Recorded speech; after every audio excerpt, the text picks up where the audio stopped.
प्राचीन भारत में जहां ब्रह्मा, विष्णु, महेश विराजमान थे,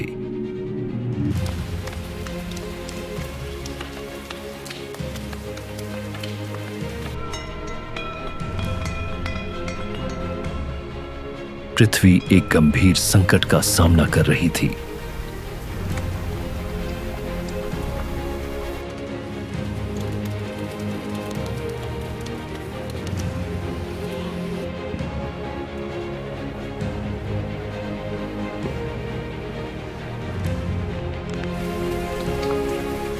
महिषी के आतंक से संसार को मुक्त कराने के लिए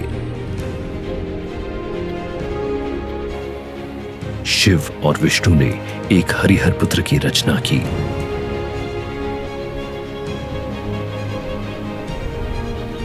यह श्री अयप्पा स्वामी की कथा है और सबरीमाला के दिव्य सत्य की कहानी। सदियों पहले दिव्य भाई बहन रंभ और कुंभिनी स्वर्ग से धरती पर उतरे। कुछ दिनों बाद रंभ वापस लौटना चाहता था, लेकिन कुंभिनी धरती की सुंदरता से मोहित होकर वहीं रहना चाहती थी। क्रोधित होकर रंभ ने कुंभिनी को राक्षस भैंस बनने का श्राप दिया।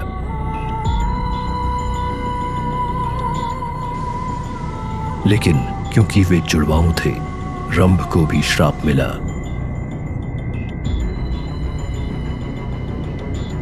इस प्रकार महिषासुर और महिषी का जन्म हुआ, जिन्होंने अपने क्रोध में निर्दोष धरतीवासियों को आतंकित और मारना शुरू कर दिया। महिषासुर को कोई भी मनुष्य, देवता या नश्वर नहीं मार सकता था।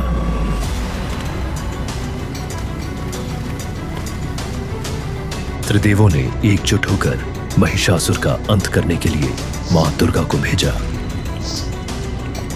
और मां दुर्गा ने महिषासुर का वध कर दिया।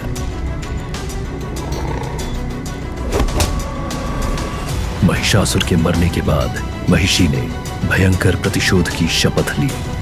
उसने घोर तपस्या की और ब्रह्मा को पुकारा। ब्रह्मा, जो सृष्टि के नियमों से बंधे थे, महिषी को वरदान दिया कि केवल शिव और विष्णु की संतान ही उसका वध कर सकती है। दो पुरुष देवताओं की संतान होना असंभव था। इस वरदान ने महिषी के आत्मविश्वास को और बढ़ा दिया और उसने आतंक का ऐसा साम्राज्य रचा कि सारे लोगों पर काली छाया छा गई। लाचार दैवीय प्राणी बस दुनिया की तबाही देखते रहे। लेकिन महिषी को यह नहीं पता था कि समुद्र मंथन के दौरान उसके विनाश की उल्टी गिनती शुरू हो चुकी थी। ब्रह्मांडीय सागर की गहराइयों से अमृता का अमृत निकला, जो देवता और असुर दोनों को चाहिए था। जब असुरों ने उसे अनुचित तरीके से हथियाने का प्रयास किया, तब रक्षक भगवान विष्णु ने मोहिनी का रूप धारण किया और अपनी सुंदरता से असुरों का ध्यान भंग किया। मोहिनी का सौंदर्य इतना अद्भुत था कि भगवान शिव भी उसकी कृपा से अछूते नहीं रहे। फिर एक गहन ब्रह्मांडीय मिलन हुआ, जहां हरि और हर के सार विलीन हुए और एक अद्वितीय प्रकाशमान दिव्य संतान जन्मी। एक हरिहर पुत्र जन्मा, महिषी का नाश करने के लिए। फिर विष्णु और शिव ने भाग्य का चक्र चलाकर उस तेजस्वी शिशु को पवित्र पंबा नदी के तट पर सुला दिया। इसी बीच पंडालम राज्य में राजा राजशेखर और उनकी रानी संतान प्राप्ति के लिए तरस रहे थे। घने जंगल में एक शिकार के दौरान राजा राजशेखर को वह दिव्य शिशु मिला। उसके गले में एक छोटी सी सुनहरी घंटी सजी हुई थी, इसलिए उसका नाम मणिकंदन रखा गया, गले में घंटी वाला। राजा और रानी ने उसे एक दिव्य उपहार मानकर खुशी मनाई। उनकी प्रार्थनाएं चमत्कारिक रूप से पूरी हुई। एक संत ने उस बच्चे के दिव्य जन्म की पुष्टि की और उस शिशु के लिए एक उद्देश्यपूर्ण जीवन की भविष्यवाणी की, जो ब्रह्मांडीय व्यवस्था को पुनर्स्थापित करने के लिए नियत था। मणिकंदन बड़े हुए अपनी उम्र से कहीं ज्यादा बुद्धि, शक्ति और करुणा का प्रदर्शन करने लगे। उन्होंने सहज ही सभी कलाओं, विज्ञानों और युद्ध कौशल में महारत हासिल की, और जो भी उनसे मिलता था उन सबको उनकी दिव्यता का एहसास होता। वे महल की रौनक बढ़ाते थे और अपने माता पिता और प्रजा के प्रिय मणिकंदन को पंडालम साम्राज्य का उत्तराधिकारी घोषित किया गया और सभी ने खुशी मनाई। परंतु यह मणिकंदन की नियति नहीं थी। रानी का गर्भ भर गया और उन्होंने एक पुत्र को जन्म दिया। रानी की विनती के बावजूद राजा राजशेखर इस बात पर अड़े रहे कि मणिकंदन ही पंडालम का उत्तराधिकारी रहेगा। मणिकंदन के बढ़ते प्रभाव से एक ईर्ष्यालु राजमंत्री ने उसके विरुद्ध षड्यंत्र रचा। उसने चालाकी से रानी को एक गंभीर बीमारी का बहाना बनाने के लिए मना लिया।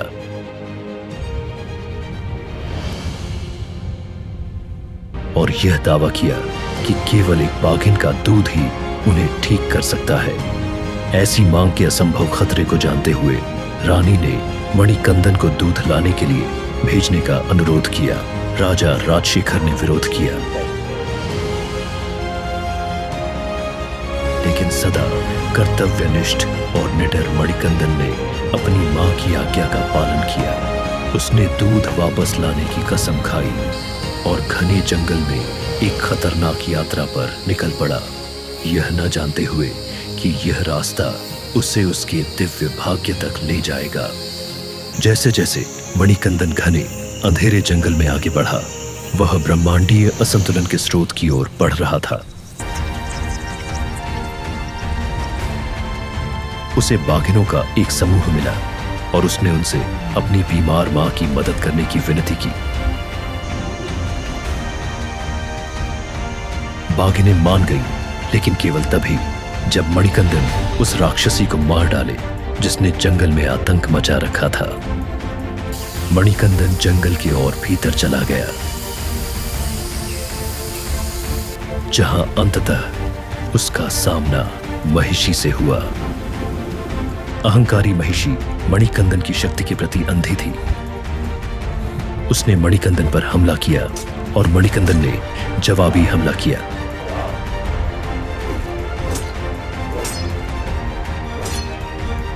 हरि और हर की संयुक्त शक्तियों का उपयोग करते हुए मणिकंदन ने अद्वितीय वीरता के साथ युद्ध किया।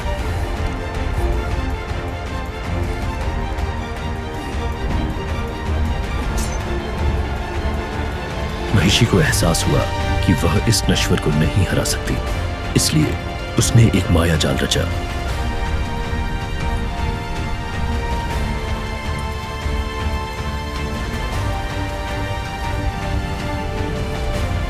और एक मोहक स्त्री का रूप धारण कर लिया। उसने मणिकंदन के सामने विवाह का प्रस्ताव रखा और दावा किया कि वे दोनों मिलकर पृथ्वी पर शासन कर सकते हैं। मणिकंदन ने उसके प्रस्ताव को ठुकरा दिया। न केवल ही वो ब्रह्मचारी था, बल्कि उनका धर्म महिषी के अंत का आह्वान चाहता था। एक अंतिम प्रहार से मणिकंदन ने महिषी का वध कर दिया।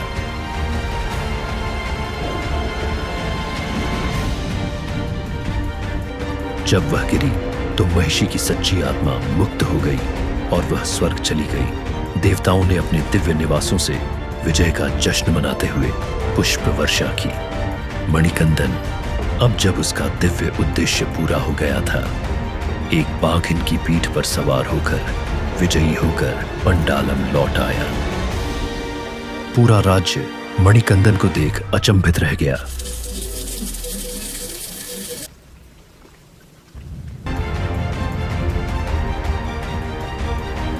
रानी ने पश्चाताप से भरकर अपने छल को स्वीकार किया और क्षमा मांगी।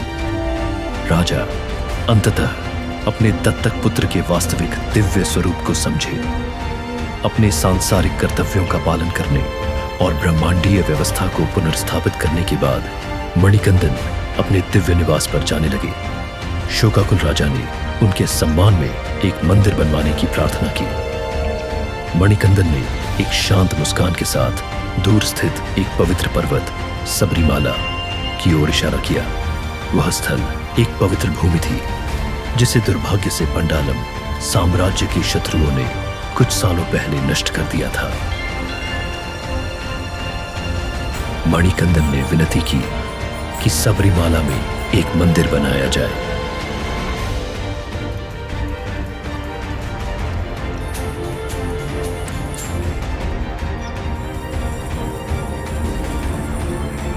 मंदिर में मणिकंदन से प्रेरित एक मूर्ति स्थापित की गई।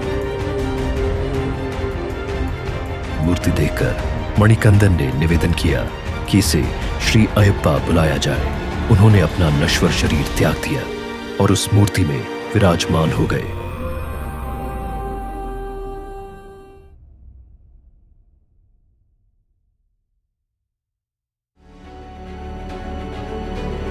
और इस तरह एक दिव्य मिलन की संतान, एक नायक,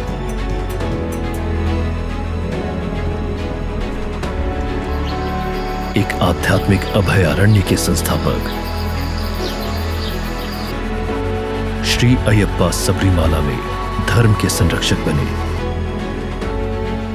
उनका जीवन हमें सिखाता है कि सच्ची भक्ति, अनुशासन और हृदय की पवित्रता मोक्ष दिला सकती है। सबरीमाला की कठिन तीर्थ यात्रा अयप्पा स्वामी की दिव्य कथा का प्रमाण है।